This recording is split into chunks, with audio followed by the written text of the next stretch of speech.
हाँ तो भाई, एथिक्स एंड एक्सेप्टेंस तो कोई क्लाइंट अगर आपके पास आता है और वो कहता है कि भाई आप एज अ ऑडिटर जो है, आप उनकी उनकी उनके साथ एंगेज हुए और ऑडिट करें उनके फाइनेंशियल स्टेटमेंट्स को, तो वो करने से पहले हमको ये देखना पड़ेगा कि is it ethical permissible for us, कि हम ये ऑडिट कर सकते हैं, हम ये ऑडिट एक्सेप्ट कर सकते हैं, है ना। ये यस और नो में हमको आंसर चाहिए, और वो हमको कैसे मिलेगा, वो हमको मिलेगा after looking into certain ethical provisions. और सिर्फ एथिकल प्रोविजंस नहीं है यहाँ पे, है ना, हमारे पास कानून भी अलग से है। ठीक है, वो कानून चेंज हो सकता है depending upon the jurisdiction in which you are conducting an audit, in which you are accepting the client, है ना। आप इंडिया में रह के कर रहे हो, आप यूके में रह के कर रहे हो, इससे फर्क पड़ता है।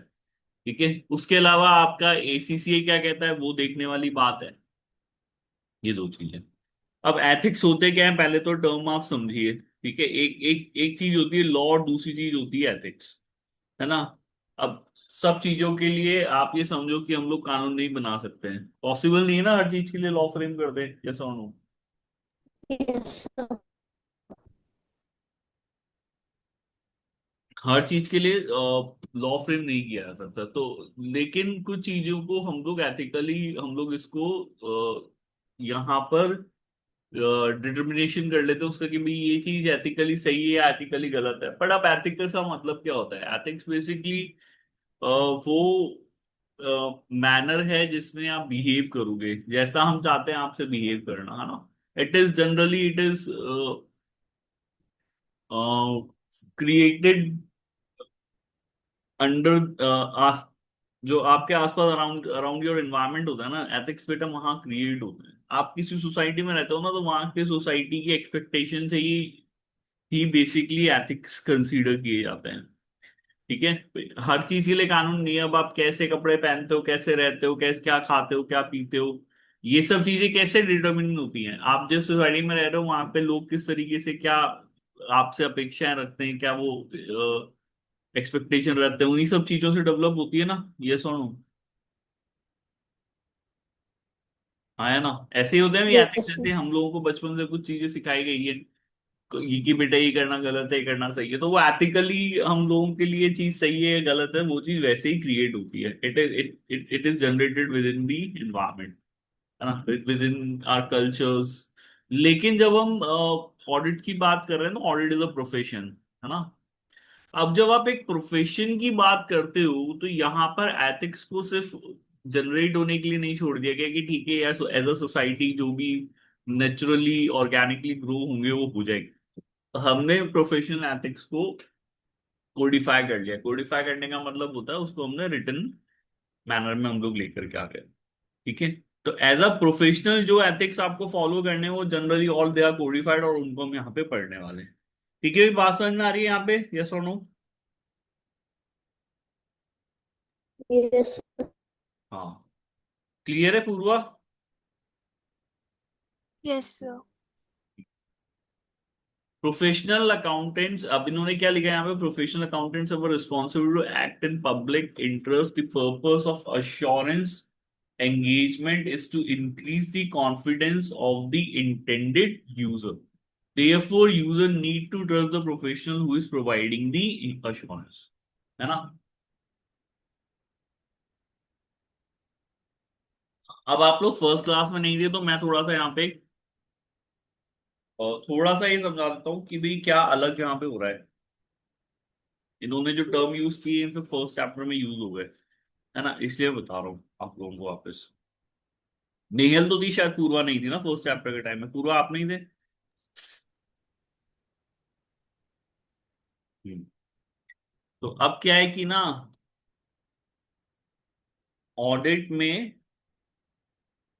एक फाइनेंशियल स्टेटमेंट्स बनाने वाला है जिसको हम क्या कहते हैं, रिस्पॉन्सिबल पार्टी।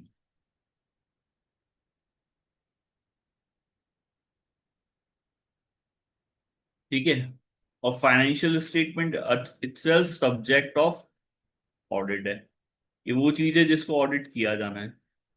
ठीक है, दूसरा पर्सन होगा कौन, जो इन फाइनेंशियल स्टेटमेंट्स को ऑडिट करेगा, द प्रोफेशनल। हम जिसको ऑडिटर बोल रहे हैं।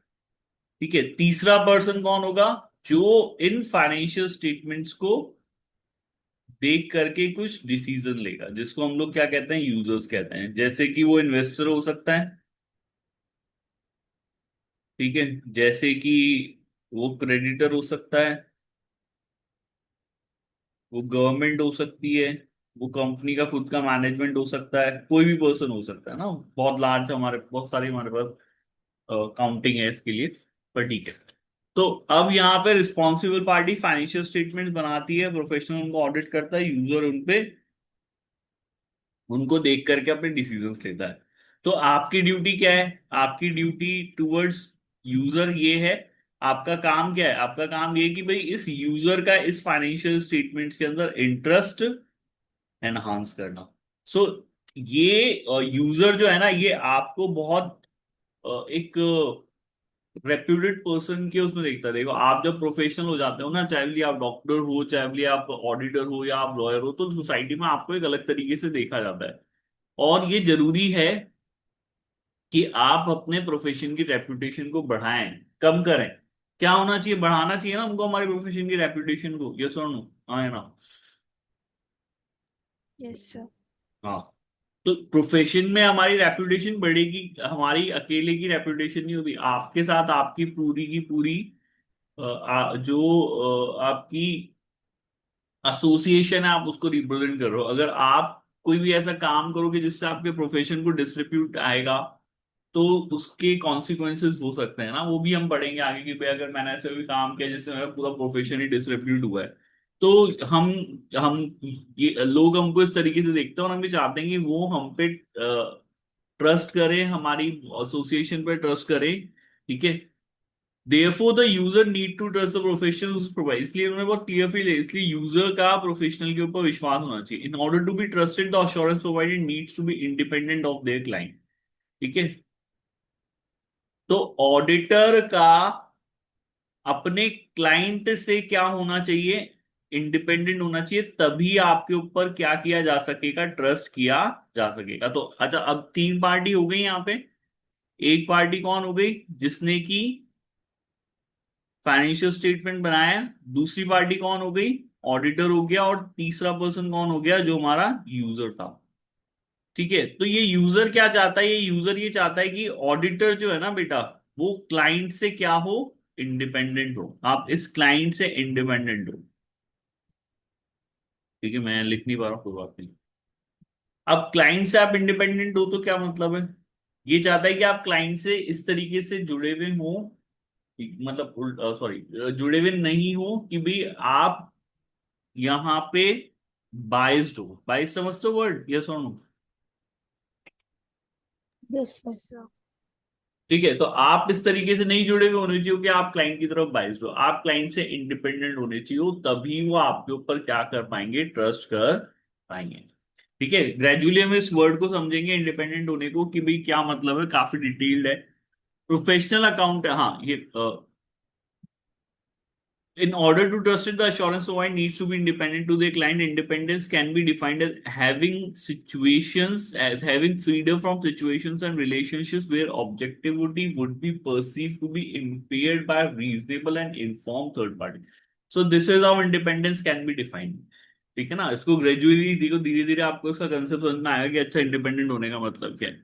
ठीक है, ऐसी सिचुएशन से फ्रीडम, या ऐसे रिलेशनशिप से फ्रीडम जहां पे आपकी ऑब्जेक्टिविटी वुड बी परसीव, क्या लगे? वो परसीव लगे, परसीव टू इम्पेयर्ड। मतलब परसीव टू बी इम्पेयर्ड का मतलब हो गया कि दिख रहा है कि भाई हमको कि आप यहां पर स्वतंत्र नहीं हैं, आप यहां पर फ्री नहीं हैं, आप यहां पे इंडिपेंडेंट नहीं है by reasonable and informed third party. तो कोई भी व्यक्ति अगर आपको देखता है, कोई भी पर्सन आपको देखता है और आपके क्लाइंट को देखता है, तो उसको देख के लग रहा है कि भाई यहाँ पर ऑडिटर इंडिपेंडेंट होकर के काम नहीं कर पाया है। ठीक है, एक बहुत सिंपल सा मैं एग्जांपल देता हूं, मैंने शुरू में भी क्लासेस में दिया है कि अगर आपका रिजल्ट आप खुद बनाओगे, या आपके पेरेंट्स बनाएंगे, या आपके दोस्त बनाएंगे, ठीक है, तो उस रिजल्ट पे कौन विश्वास करेगा? कोई भी पर्सन उसको देखेगा तो उसको समझ में आएगा ना। अब उन्होंने चलो किया है नहीं किया वो तो अलग बात हो सकती है, लेकिन फिर भी कोई भी पर्सन देखेगा तो उसको ये बताए ना कि भाई ये पर्सन आपके लिए बाइज्ड है। ठीक है, और हो सकता है कि उसने आपका रिजल्ट सही नहीं बनाया, उसको तो यही लगेगा, हाँ या ना, ये सुन लो। Yes sir. लगेगा नहीं लगेगा, हाँ या ना, नहीं है, ये सुन लो। चलिए, यस सर। तो ये चीज आप समझिए। सिमिलरली जब आप ऑडिट करते हो तो अपने क्लाइंट से इसी तरीके से हमको इंडिपेंडेंट होना पड़ता है। इंडिपेंडेंट माइंड एंड विजन दोनों में होना पड़ेगा। दिमाग से भी होना पड़ेगा, और लोगों को मतलब ऐसा कोई रिलेशनशिप होना नहीं चाहिए आपका कि भाई लोगों को देख करके लगे कि नहीं। तो माइंड एंड विजन हम दोनों की बात करते हैं यहाँ पे।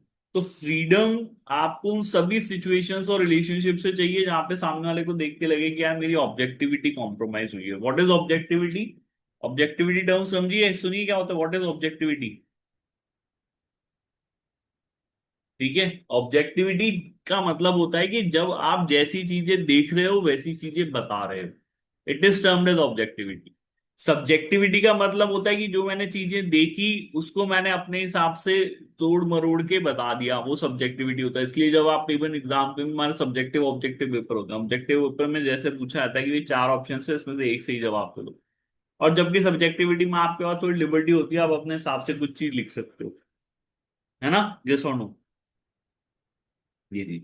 तो एज अ ऑडिटर हमसे ऑब्जेक्टिविटी अज्यूम की जाती है कि भाई अगर एज अ ऑडिटर आप काम कर रहे हो तो आपने जैसा देखा है अपने क्लाइंट के अकाउंट्स में, जैसे फाइनेंशियल स्टेटमेंट्स को समझा है वैसा कि वैसे आपने उसको रिप्रेजेंट कर दिया। ठीक है, तो ये ऑब्जेक्टिविटी आपकी इंपेयर्ड नहीं होनी चाहिए, ये इंडिपेंडेंस का मतलब है। क्लियर है भाई, समझ में आया यहाँ पे, यस और नो, यहाँ तक? यस। हाँ जल्दी बताओ भाई, हाँ या ना, आगे पढ़े इसको। नेक्स्ट है हमारा रीजनेबल इन्फॉर्म थर्ड पार्टी। अब रीजनेबल मतलब इनका मतलब है कि भाई कोई पर्सन आपको देखे और फिर ये बोले कि भाई आप ऑब्जेक्टिव नहीं है। ठीक है, आप इंडिपेंडेंट, उसके लिए जरूरी नहीं है कि कोई पर्सन एक्सपर्ट हो तभी ये बात बोल पाए। हम आम आदमी को यहाँ पे मानते हैं जिसके पास रिलेवेंट नॉलेज एक्सपीरियंस है। ठीक है, and evaluate the appropriateness of the accountants conclusion in impartial manner. ठीक है, तो इन रीजनेबल इन्फॉर्म थर्ड पार्टी का मतलब इन्होंने ये नहीं बोला कि भाई कोई अकाउंटेंट ही देख रहा है, कोई एक्सपर्ट ही आपको देख रहा है तो ही वो कह पा रहा है कि हाँ भाई। इसका मतलब नॉर्मल कॉमन पर्सन है जिसमें थोड़ी सी भी नॉलेज है, थोड़ा सा भी एक्सपीरियंस है, ठीक है, समझने के लिए कि भाई आपने क्या काम किया है, तो वो पर्सन को हम यहाँ पे क्या मानते हैं? Reasonable and inform third party मानते हैं। क्लियर है, समझ में आ गया बेटा यहाँ पे, यस और नो? Yes sir. ठीक। अब इन्होंने यहाँ पे अब जैसे एसीसी हम पढ़ रहे हैं तो बेसिकली वो यूके की है। तो इन्होंने बोला कि भाई क्या है कि एक तो जो हमारी इंटरनेशनल ऑर्गेनाइजेशन है, ठीक है, IESBA, ठीक है, इन्होंने यहाँ पे कुछ कोड ऑफ एथिक्स बनाए हुए हैं, और उसके अलावा हमारे ACCA के जो हैं वो तो है ही सही। ठीक है, तो आईएसबीएन ने तो इंटरनेशनली वो बना रखे हैं, हम भी मेंबर हैं उधर के, तो हम भी वही जनरली फॉलो करते हैं। उसके हिसाब से आप अपनी कंट्री में थोड़ा बहुत अपने जरूरत के हिसाब से थोड़ा बहुत आप उसमें चेंजेस कर सकते हो, या आप अपने नए भी बना सकते हो, कोई दिक्कत नहीं। हमें यहाँ पे दोनों पढ़ने पड़ेंगे। आईफैक्ट जो है वो बेसिकली इंटरनेशनल ऑर्गेनाइजेशन है अकाउंटेंट्स की। आपने स्टैंडर्ड्स ऑफ में स्टैंडर्ड्स पढ़े, अकाउंटिंग के स्टैंडर्ड्स पढ़े, यस और नो? यस। पढ़े नहीं पढ़े? पढ़ते हो अकाउंटिंग के स्टैंडर्ड, पूरा पढ़ रहे हो अकाउंटिंग के स्टैंडर्ड्स? Yes sir. तो जैसे अकाउंटिंग के स्टैंडर्ड में वैसे हमारे पास ऑडिटिंग के भी स्टैंडर्ड्स। ये बनाए किसने स्टैंडर्ड्स? तो आईफैक्ट बेसिकली वो बॉडी है जो ये स्टैंडर्ड्स बनाने के लिए रिस्पॉन्सिबल है, चाहे आपके अकाउंटिंग के हो चाहे आपके ऑडिटिंग के हो, है ना। तो ऑडिटिंग के स्टैंडर्ड्स बनाने के साथ साथ आईफैक्ट की एक बॉडी है जिसको हम आईएएस भी कहते हैं, मतलब आईफैक्ट का ही एक पार्ट है आईएएस भी है। ये सिर्फ आईफैक्ट स्टैंडर्ड्स नहीं बना रहा बल्कि इन्होंने ऑडिटिंग के लिए कोड ऑफ एथिक्स भी इशू कर रखे हैं। The ACC code of ethics conduct is covered in this chapter. However, both of these code have the same roots and are to all intents and purpose identical। और लगभग मैंने बोला है कि हम लोगों ने भी वही कवर किए हैं, और लगभग दोनों की सेम ही रूट्स हैं, दोनों के same he intentions and purpose हैं, और दोनों सिमिलर है, तो हमें बहुत ज्यादा अलग अलग कुछ पढ़ने के लिए चाहिए। Both follow a conceptual framework which identify fundamental principle, potential threat to compliance with these fundamental principle, possible safeguard which can be implemented to eliminate the threat identified or reduce them to an acceptable level। तो अब इन्होंने क्या बोला है कि देखो हम ethics को तीन उसमें पढ़ते हैं। ठीक है, पहली बात तो फंडामेंटल प्रिंसिपल मतलब है क्या एथिक्स हमारा, व्हाट इज एथिक्स, वो क्या कह रहा है हमको कि हमें ये करना चाहिए नहीं करना। कई बार क्या होता है कि कोई थ्रेट क्रिएट हो जाता है टू इंडिपेंडेंस। कई बार ऐसा होता है कि भाई ऐसा कुछ हो गया है, ऐसी कुछ सर्कमस्टांसेस क्रिएट हो गए हैं जिससे कि ऑडिटर की इंडिपेंडेंस को थ्रेट है। तो ऐसा नहीं है कि इन्होंने हमको यहाँ पर छोड़ दिया कि ठीक है भाई है तो तुम जानो और तुम्हारा काम जाना है ना, ये काम मत करो, है ना। ये भी तो बात है ना, एज अ प्रोफेशनल हम लोगों को समझना चाहिए कि भाई क्लाइंट बहुत मुश्किल से आता है, अभी इसको मना कर दिया भगा दिया तो क्या होगा, ये भी तो दिक्कत है। पैसे कहाँ से आएंगे भाई, आया ना, यस और नो। Yes, तो कई बार कोई फंडामेंटली इस चीज को समझिए कि कोई एथिकल थ्रेट क्रिएट हो जाता है, तो हमारे जो एथिक्स में यहाँ पर चीजें पढ़ाई गई है उसमें एक सेफगार्ड नाम की चीज और दी गई। दैट इज कि भाई अगर ऐसा कुछ हुआ है तो अब आप क्या करेंगे, इसका सेफगार्ड क्या हो सकता है जिससे कि आप यहां पर उस थ्रेट को मिनिमाइज कर सकें। क्या कर सकें उस थ्रेट को, सॉरी इसको ऐसे लिख लो। थ्रेड किस लिए बनाया गया, सेफगार्ड किस लिए बनाया गया है? ताकि आप उस थ्रेड को क्या कर सकें, मिनिमाइज कर सकें, और रिड्यूस कर सकें, और एलिमिनेट कर सकें। ठीक है, तो हमने क्या बनाया, हमारे लिए सेफगार्ड बनाया। तो फंडामेंटली आपको समझना पड़ेगा एथिक क्या है, थ्रेड क्या क्रिएट हो रहा है, और कई बार हमारे पास उसके लिए क्या अवेलेबल होते हैं, सेफगार्ड अवेलेबल होते हैं। इस तरीके से इस चैप्टर को हमको पढ़ना है। क्लियर है, समझ में आ गया यहाँ पे। yes, ठीक है, अब एथिकल गाइडेंस उन्होंने बोला है कि प्रिंसिपल बेस्ड अप्रोच भी हो सकती है, रूल बेस्ड अप्रोच भी हो सकती है। रूल में क्या होता है कि रूल बेस्ड जो अप्रोच होती है ना वो थोड़ी सी स्पेसिफिक होती है कि भाई किस सिचुएशन में आपको क्या करना है ना। और प्रिंसिपल बेस्ड अप्रोच आपको थोड़ी सी फ्लेक्सिबिलिटी प्रोवाइड करती है।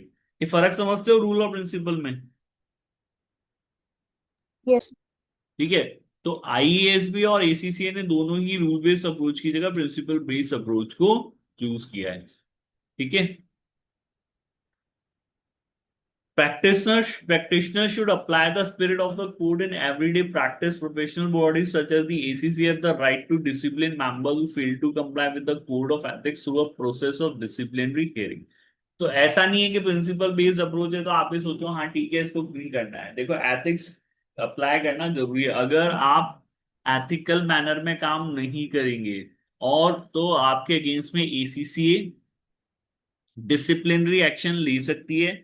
अगर आप कोड ऑफ एथिक्स कंप्लाई करने में फेल हो जाएंगे तो आपके अगेंस्ट में फाइन लगाया जा सकता है, आपकी मेंबरशिप को सस्पेंड किया जा सकता है, सस्पेंशन टेम्पररी होता है ना, और आपकी मेंबरशिप को विड्रॉल करने के लिए कहा जा सकता है। तो देखिए कि इस चीज के कॉन्सिक्वेंसेस बहुत ज्यादा हैं।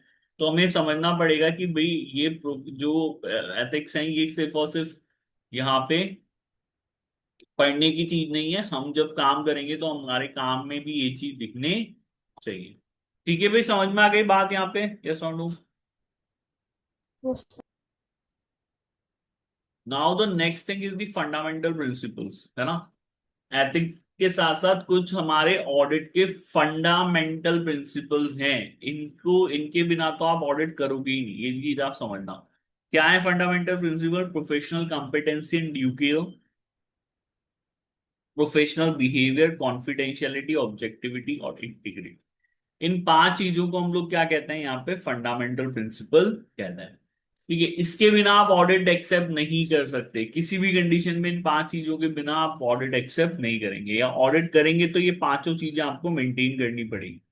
ठीक है, प्रोफेशनल कॉम्पिटेंस, ऑब्जेक्टिविटी मैंने आपको बता दिया कि भाई आप लोगों को बाइस्ड नहीं होना है, आपका अपने क्लाइंट के साथ इंटरेस्ट कॉन्फ्लिक्ट नहीं हो, या फिर अनड्यू इन्फ्लुएंस, है ना। अनड्यू इन्फ्लुएंस का मतलब होता है कि आप उनसे डरते हैं, अपने क्लाइंट से। अगर आप अपने क्लाइंट से डरते हैं तो क्लाइंट की सच्चाई आप दुनिया के सामने नहीं ला सकते। ला पाओगे क्या?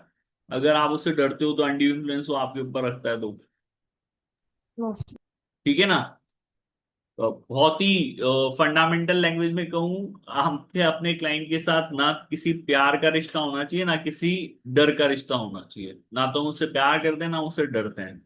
ठीक है? क्योंकि जब आप किसी से प्यार करते हो, जब आप केयर करते हो उसकी, तो आप उसके लिए बाइस होते हो। और जब आप किसी से डरते हो तो फिर बाइस होने की जरूरत नहीं है, ऑलरेडी आप उससे डरते हो, तो उसके हिसाब से काम करोगे। दोनों चीजें नहीं। आया समझ में? क्लियर है यहाँ पे? यस और नो? Yes. है ना? हम प्रोफेशनल हैं, काम करना है, ना कोई डर है ना आपसे कोई प्यार है। जो है वो चीज सामने बतानी। This is termed as objectivity. इसको हम लोग ऑब्जेक्टिविटी कहते हैं। ठीक है भाई, समझ में आई बात यहाँ पे? यस और नो? नेक्स्ट पॉइंट बढ़े।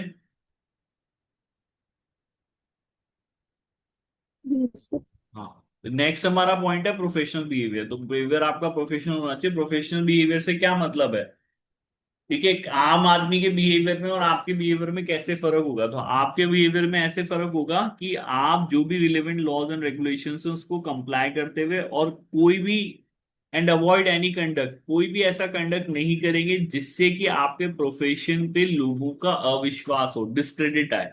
ठीक है ना? This is termed as professional behaviour. मैं कोई काम कर रहा हूँ, मैं प्रोफेशनली बिहेव करूंगा। ऐसा कोई काम नहीं करूंगा जो कि अगेंस्ट लॉज, अगेंस्ट रेगुलेशन है, या जिससे कि मेरे प्रोफेशन पे डिस्क्रेडिट आएगा। इसको हम लोग प्रोफेशनल बिहेवियर कहते हैं। समझ में आया पॉइंट यहाँ पे? ऑब्जेक्टिविटी समझ में आई? प्रोफेशनल बिहेवियर समझ में आया? Yes. ठीक है। प्रोफेशनल कॉम्पिटेंसी एंड ड्यूटी है। मैं एज अकाउंटेंट, प्रोफेशनल अकाउंटेंट है, तो मेरे को अगर प्रोफेशनल अकाउंटेंट मैं आपको बोल रहा हूं, तो मैं सभी तरह के professional knowledge and skill attain करूंगा at the level required to ensure that a client and और एम्प्लॉयर रिसीव कॉम्पिटेंट। तो मैं अगर उसको सर्विस दे रहा हूं, तो सर्विस देने के लिए जो भी नॉलेज जरूरत होगी, जो भी स्किल जरूरत होगा, मैं उसको अक्वायर करूंगा, तभी वो मैं सर्विस दूंगा। ठीक है? Based on current development in practice. तो हमारी प्रैक्टिस, इसलिए देखो ये चीज बोलते हैं कि लॉयर को, डॉक्टर्स को, और ऑडिटर्स को, और अकाउंटेंट्स को जिंदगी भर पढ़ना पड़ता है, क्योंकि आपके प्रोफेशन में रूटीन में कुछ ना कुछ डेवलपमेंट होते हैं। होते नहीं होते डेवलपमेंट? ये सुने, ये बात भी बोलते हैं भाई, अगर आप प्रोफेशनल बनने आ रहे हो तो लाइफ टाइम पढ़ना पड़ेगा। पढ़ाई आपकी कोई अभी खत्म नहीं हो जाएगी। With every client you need to study, with every project you need to upgrade your knowledge. है ना? तब आप उस प्रोजेक्ट को हैंडल कर पाओगे, तब आप उस क्लाइंट को हैंडल कर पाओगे, उसका काम अच्छे से कर पाओगे। तो इसलिए ये बात है कि ये fundamental principle it is given here कि भी जब आप काम करेंगे तो आपको काम के दौरान पूरी जो भी रिक्वायर्ड नॉलेज होगी, स्किल होगी, और करंट डेवलपमेंट जो भी हो रहे होंगे उसको आप पढ़ेंगे। ये इन्होंने बताया है। समझ में आया यहाँ पे? यस और नो? Yes. ठीक है ना? यू विल एक्ट डिलीजेंटली, है ना? ये इन्होंने बताया। नेक्स्ट हमारा इंटीग्रिटी, ऑनेस्टी। जब आप काम करेंगे तो आप ऑनेस्टली काम करेंगे, इंटीग्रिटी से काम करेंगे। Must be straight forward, honest in all professional. Honesty word समझते हो? कुछ ज्यादा डिफिकल्ट नहीं है ना? Yes. स्पष्ट, स्ट्रेट फॉरवर्ड का मतलब स्पष्ट और ऑनेस्ट रूप से आप अपना काम करेंगे। और एक जो हमारा फंडामेंटल प्रिंसिपल है, that is termed as confidentiality. ये देखो, ये बहुत जरूरी चीज है कि आपके और आपके क्लाइंट के बीच में, क्योंकि आपको अपने क्लाइंट के बारे में जो कुछ भी पता है ना, वो during the course of in a relationship, जहां पे आप उसके ऑडिटर हो, वो सब चीजें आपको इसलिए पता है। तो आपकी क्या ड्यूटी बनती है? वो इंफॉर्मेशन, क्योंकि आपके पास आई है वो, in capacity of auditor I है, कि आप उसको डिसेमिनेट कर दो, लोगों में जाके बता दो कि अरे भाई देखो मेरा क्लाइंट ये। या फिर आप उसको कॉन्फिडेंशियल रखोगे? क्या ड्यूटी बनती है आपकी? ये सुनो, सोचो क्या करोगे भाई? बता दोगे लोगों को जाकर के, या अपने पास रखोगे? कॉन्फिडेंशियल रखोगे? क्या रखोगे उसको? Confidential. कॉन्फिडेंशियल रखेंगे सर उसको हम। ठीक है? Unless until required by law. तो by law if it is required कि ऑडिटर को बताना जरूरी है, तो वो फिर है। आप लॉ के बियॉन्ड नहीं हो। ठीक है? आप अगर लॉ कहता है कि भाई आपको ये चीज ड्यूटी है आपकी, कि भाई अगर इस तरह की इंफॉर्मेशन आपको क्लाइंट के बारे में मिली है, तो आप उसको रिपोर्ट करो हमको, तो फिर आप उससे ऊपर नहीं हो, कॉन्फिडेंशियलिटी की ड्यूटी आपकी खत्म हो जाती है और आपको वहां पे बताना पड़ेगा। तो unless until required by law, ठीक है, तब तक आप अपने क्लाइंट की किसी तरह की कॉन्फिडेंशियल इंफॉर्मेशन को डिसेमिनेट नहीं करेंगे। ठीक है, किसी को नहीं बताएंगे। ये 5 फंडामेंटल प्रिंसिपल्स हैं बेटा ऑडिट के।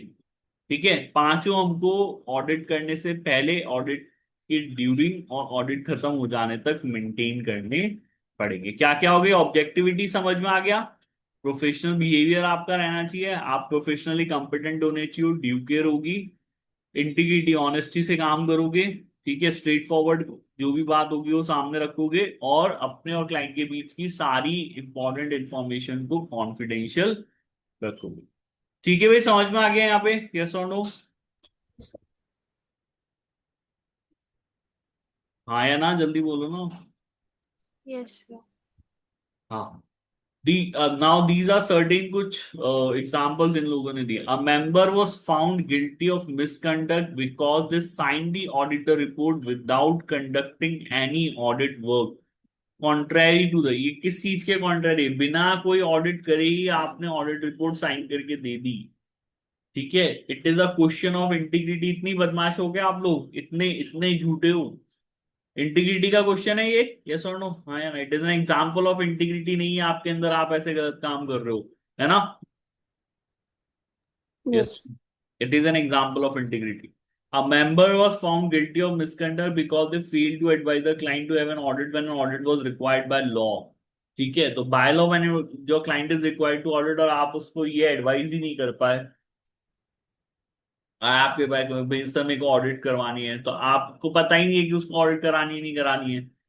ठीक है, किस चीज की कमी है? कौन सा फंडामेंटल प्रिंसिपल ब्रीच हो रहा है? कि आप प्रोफेशनल कंपिटेंट नहीं है, आपने ध्यान नहीं दिया, आपको पता ही नहीं, आप लॉ से अपडेट ही नहीं हो। लॉ से अपडेट रहो, ये आपकी ड्यूटी बनती है, हाँ या ना? यस और no? Yes, sir. Next, a member was found guilty of misconduct because they failed to reply to correspondence sent by a third party in ACCA। ठीक है, तो कोई थर्ड पार्टी या एसीसीए ने आपको कोई लेटर लिखा, कोई चिट्ठी लिखी और आपसे कुछ बात चाहिए कि आप उनको बताएं और आपने वो नहीं किया, it is example of professional behaviour.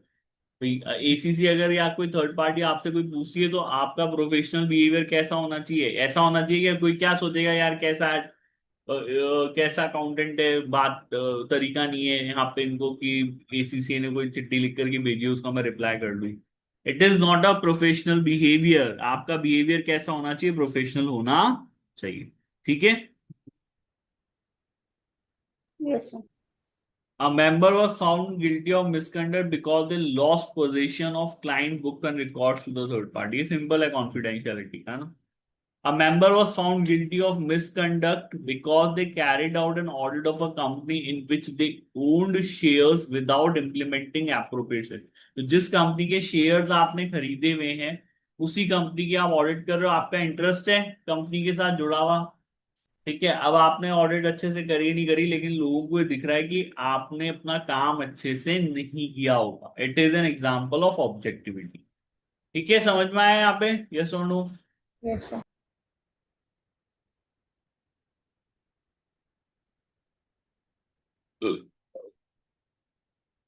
ठीक है, ग्रेजुअली हम लोगों को थ्रेड्स एंड सेफगार्ड्स पढ़ने हैं, फर्म मस्ट एस्टैब्लिश प्रोसीजर। ठीक है, हाँ, अब हम किसकी बात कर रहे हैं? अब आप अगर ऑडिट फर्म, देखो ऑडिट ना कैसे करी जा सकती है? ऑडिट इंडिविजुअली भी करी जा सकती है, और ऑडिट कैसे करी जा सकती है? एक फर्म के फॉर्म में भी काम करेगा। तो ऑडिट फर्म में क्या होंगे? ऑडिट फर्म में मोर देन इंडिविजुअल, एक से ज्यादा लोग मिलकर के जब ऑडिट करते हैं तो हम उसको, बेसिकली ऑडिट फर्म का कंसेप्ट ये है। ठीक है, उसमें एक से ज्यादा ऑडिटर्स होते हैं। ऑडिट फर्म बहुत बड़ी हो सकती है ना। आप कुछ बड़ी ऑडिट फर्म्स के बारे में बता सकते हो? सुना है आपने जो बहुत बड़ी ऑडिट फर्म्स हैं?